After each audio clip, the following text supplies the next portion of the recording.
अमरावती पदवीधर मतदारसंघातून भाजपचे रणजित पाटील यांचा विजय झालाय। त्यांना 78,051 मतं पडली आहेत। त्यांच्या विजयानंतर कार्यकर्त्यांनी आनंदोत्सव साजरा केला। त्यांच्या विरोधात काँग्रेसचे संजय खोडके हे उभे होते। त्यांना 34,154 एवढी मतं मिळाली। अमरावती पदवीधर मतदारसंघात मुख्यमंत्र्यांची प्रतिष्ठाच पणाला लागली होती। अमरावती, अकोला, वाशिम, बुलढाणा आणि यवतमाळ अशा 5 जिल्ह्यातील कार्यक्षेत्र असलेल्या या मतदारसंघात मतदान झालं होतं।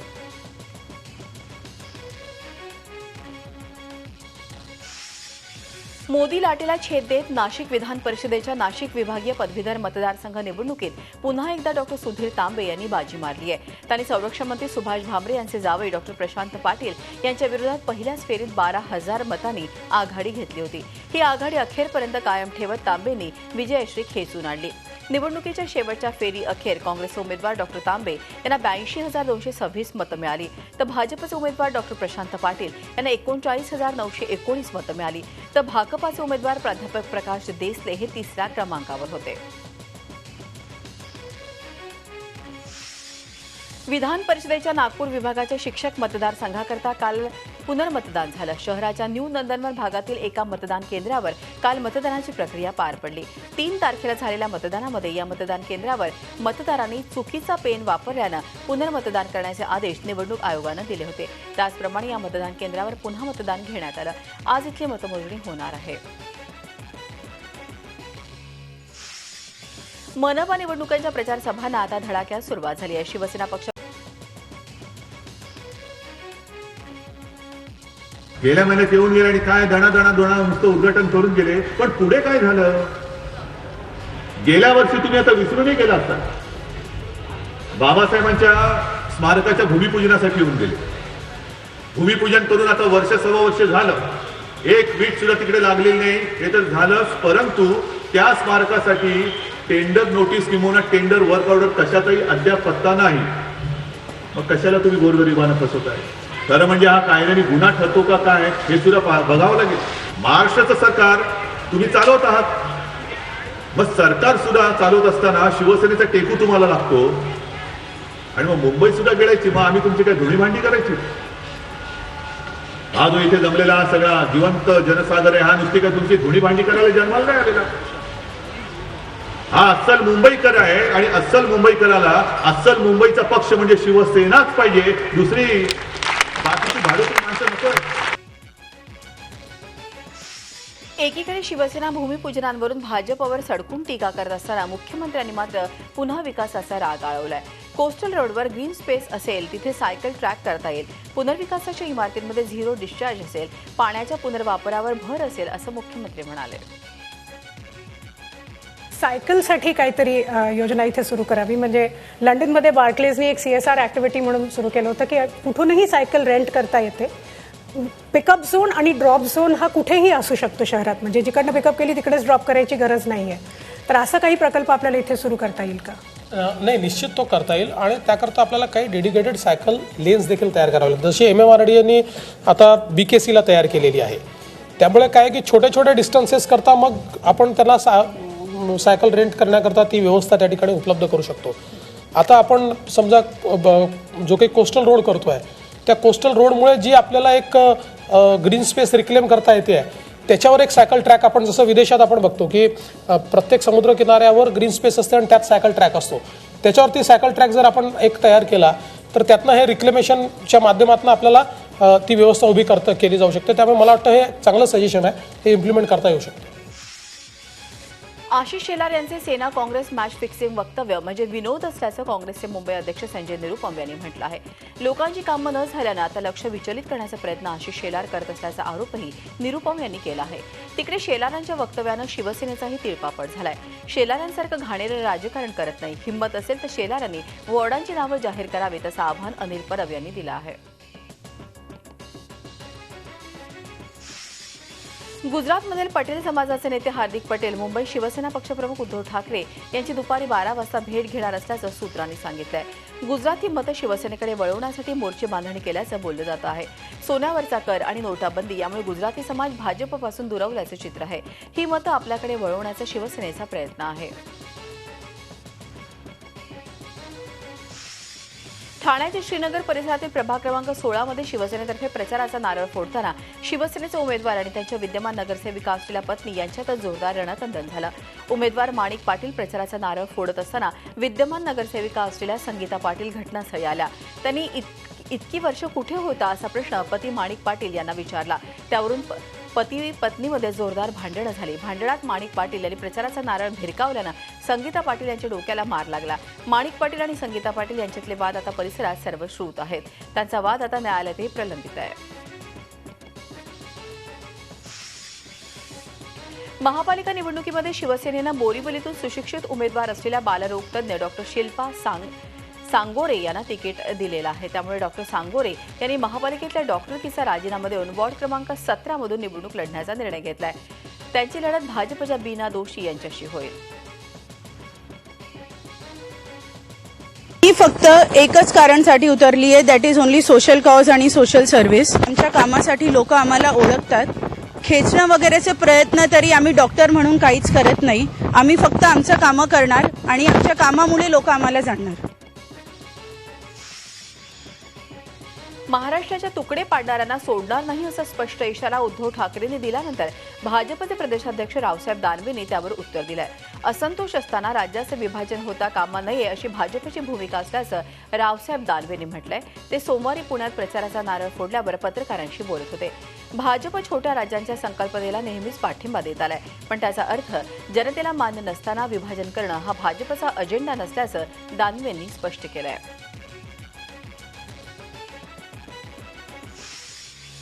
रेश्मा भोसले यांनी शेवटच्या क्षणी राष्ट्रवादी काँग्रेस सोडून भाजपकडून उमेदवारी अर्ज भरला होता.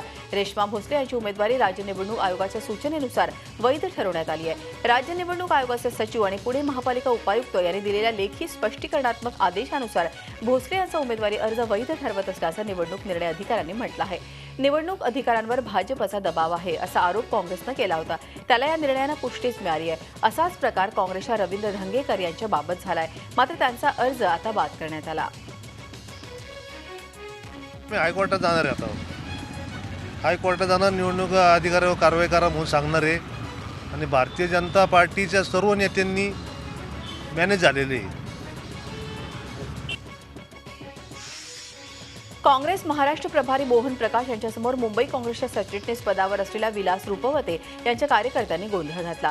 विलास रुपवते यांना पक्षामध्ये डावललं जात असल्याच्या निषेधार्थ विलेपार्ले इथल्या हॉटेलमध्ये हा गोंधळ रुपवते यांच्या कार्यकर्त्यांनी घातला.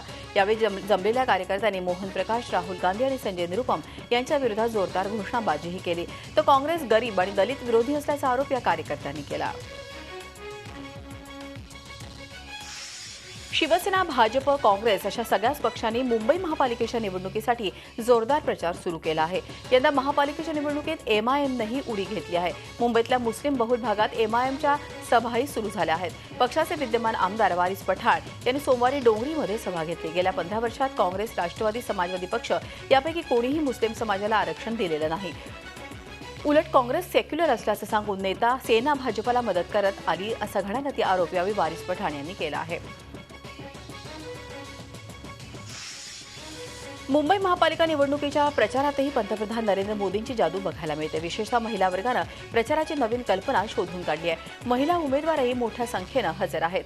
प्रचाराचे नवनवीन फंडे वापरताना आता मोदींचा फोटो साडीवरही आलाय.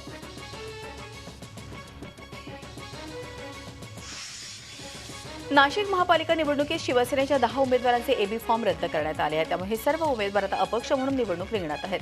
त्यामुळे आता या 10 उमेदवारांना पुरस्कृत करण्याची नामुष्की शिवसेनेवर ओढवणार आहे. अपक्ष उमेदवार संजय चव्हाण यांनी नुकताच शिवसेनेमध्ये प्रवेश करत सेनेचा अधिकृत एबी फॉर्म मिळवला होता.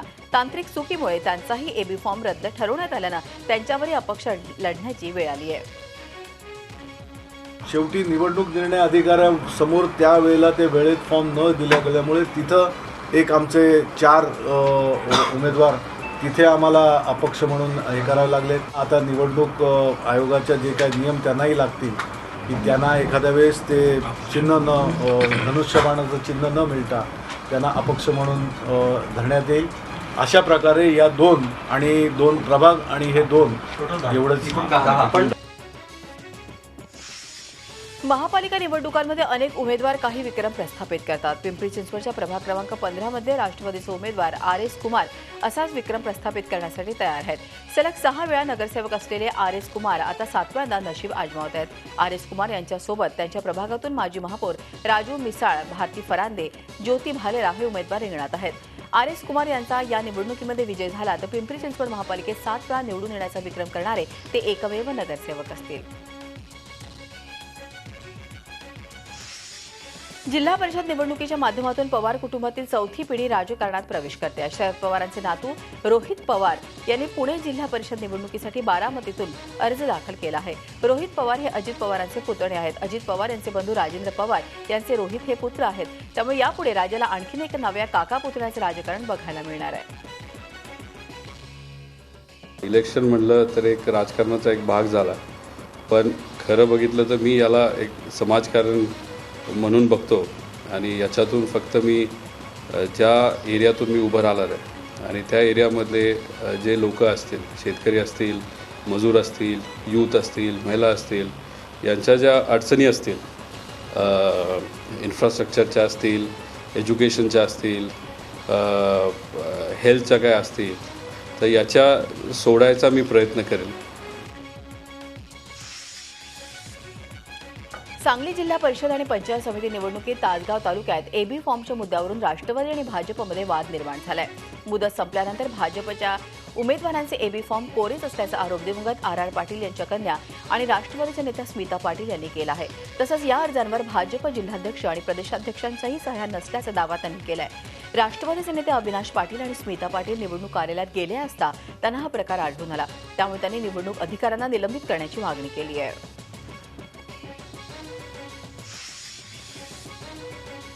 कृषी राज्यमंत्री सदाभाऊ खोत यांचा मुलगा सागर खोत यांनी सांगली जिल्हा परिषदेच्या बागणी मतदारसंघातून आपला उमेदवारी अर्ज दाखल केलेला आहे. सागर यांनी रयत विकास आघाडीकडून आपला उमेदवारी अर्ज दाखल केला आहे. बागणी हा मतदारसंघ राष्ट्रवादीचा बालेकिल्ला मानला जातो. आता बागणीमध्ये सागर खोत विरुद्ध वैभव शिंदे अशी बिग फाईट बघायला मिळणार आहे. वैभव शिंदे हे राष्ट्रवादीचे जिल्हाध्यक्ष आणि माजी आमदार विलासराव शिंदे यांचे पुत्र आहेत. वैभव हे यापूर्वी पंचायत समितीमध्ये सदस्य म्हणून निवडून आले होते. रायगडमधल्या रोह्यातील वरसे जिल्हा परिषद मतदारसंघातून राष्ट्रवादी काँग्रेसचे प्रदेशाध्यक्ष सुनील तटकरे यांच्या कन्या आदिती तटकरे यांनी आपला उमेदवारी अर्ज दाखल केला. यावेळी आमदार अनिल तटकरे आणि अवधूत तटकरे हे दोघंही उपस्थित होते. आदिती तटकरे या गेल्या काही वर्षांपासून राष्ट्रवादीमध्ये कोकण विभाग युवती संघटक म्हणून कार्यरत आहेत. रायगड जिल्हा परिषद अध्यक्षपदाच्या त्या दावेदार मानल्या जातात. मात्र कुठल्याही पदाचे दावेदार म्हणून नव्हे तर पक्षात काम करत असताना निवडणूक लढवण्याची संधी मिळते याचं अधिक समाधान असल्याचं त्यांनी सांगितलं. कार्यकर्त्यांना संधी देण्याच्या भूमिकेमुळे शेवटच्या क्षणी स्मिता पाटील यांनी निवडणूक न लढवण्याचा निर्णय घेतला आहे. स्मिता पाटील या दिवंगत RR पाटील यांच्या कन्या आहेत. अर्ज भरायच्या शेवटच्या दिवसापर्यंत त्यांच्या नावाची चर्चा होती. आता सावळज मतदारसंघातून राष्ट्रवादीचे चंद्रकांत पाटील निवडणूक लढवणार आहेत. त्यांनी आपला उमेदवारी अर्ज दाखल केला आहे. शेवटच्या क्षणी त्यांना पक्षाकडून AB फॉर्म दिला गेला. आताची शिवसेना बाळासाहेबांची शिवसेना राहिली नसून पक्षविरोधी कारवाई करणाऱ्यांना सुगीचे दिवस आल्याचा आरोप सूर्यकांत दळवी यांनी केला आहे. दापोली शिवसेनेच्या इतिहासात पहिल्यांदाच 3 वेळा जिल्हा परिषदेच्या उमेदवारीच्या यादीत फेरबदल करण्यात आले. त्यात शिवसेना नेते रामदास कदम समर्थकांचा यादीमध्ये समावेश करण्यात आलाय. तर सूर्यकांत दळवी समर्थकांना बाहेर करण्यात आल्यानं दळवी गट नाराज आहे. बंडखोरांना उमेदवारी देण्यामागे रामदास कदम यांचाच हात असल्याचा आरोप दळवींनी केला आहे. रत्नागिरी जिल्हा परिषदेवर पुन्हा एकदा शिवसेनेचा भगवा फडकेल असा विश्वास व्यक्त केलाय तो रत्नागिरीचे शिवसेनेचे आमदार उदय सामंत यांनी. रत्नागिरी तालुक्याची शिवसेनेची जिल्हा परिषद आणि पंचायत समितीच्या उमेदवारांची दुसरी यादी जाहीर झाली. बंडखोरांना शांत केलं जाईल असे आमदार उदय सामंत यांनी म्हटलंय. सर्पमित्र सोमनाथ म्हात्रे याला कोब्रा चावल्यानं त्याचा दुर्दैवी मृत्यू झालाय. 30 जानेवारीला बेलापूर येथील मँगो गार्डनमध्ये सोमनाथनं कोब्रा पकडला होता. मात्र त्याला हाताळत असताना कोब्रानं अचानक छातीवर दंश केला. त्यानंतर तो सोमनाथला तात्काळ रुग्णालयात दाखल करण्यात आलं. मात्र त्याची मृत्यूशी झुंज अखेर अपयशी ठरली. साप पकडणं हा सोमनाथचा रोजचा खर्च खेळ होता. तो पकडलेल्या सापाबरोबर फोटो आणि व्हिडिओ देखील काढायचा. मात्र यावेळी त्याचा खेळ त्याच्या जीवावर बेतला. त्यामुळे साप पकडल्यावर तो योग्य रीतीनं हाताळणं गरजेचं असल्याचं मत सर्पमित्र व्यक्त करतायत. मुंबई पालिकेच्या खड्ड्यानं दोघांचा जीव घेतला. मानखुर्द परिसरात एक खड्डा आहे. त्यात बुडून दोघांचा जीव गेलेला आहे. पालिकेच्या ठेकेदारांविरोधात गुन्हा दाखल करण्यात आला आहे. हायड्रॉलिक डिपार्टमेंटनं 15 दिवसांपूर्वी हा खड्डा खोदला. रविवारी सकाळी 6:30च्या सुमाराला इक्रार या खड्ड्यात पाय घसरून पडला आणि त्याला वाचवण्यासाठी या खड्ड्यामध्ये उडी घेतलेल्या जलालुद्दीनचाही यात बळी गेला. या खड्ड्याला फक्त रस्त्याच्या कडेनं घेरण्यात आलं होतं. नागपुरात रोज गंभीर गुन्हे घडत असताना नागपूरचे पोलीस ठाण्यामध्ये जुगार खेळत असताना पोलीस दिसत आहेत. याला काय म्हणावं, असाच प्रकार नागपूरच्या शांतीनगर पोलीस स्टेशनमध्ये उघडकीस आला. शांतीनगर पोलीस ठाण्यातील ही दृश्य असून सध्या हे व्हिडिओ नागपुरात जोरदार व्हायरल आहेत. या व्हिडिओमध्ये याच पोलीस ठाण्यातील 4 कर्मचारी जुगार खेळताना दिसत आहेत. या जुगारात पत्त्यांचा एक डाव संपल्यानंतर पैशांची देवाणघेवाणही होते. एवढंच नाही तर एकमेकांशी कोणावर किती पैसे शिल्लक आहे असे हिशोबही कर्मचारी करतात. या विषयाची चौकशी करू असं पोलीस निरीक्षकांनी म्हटलं आहे.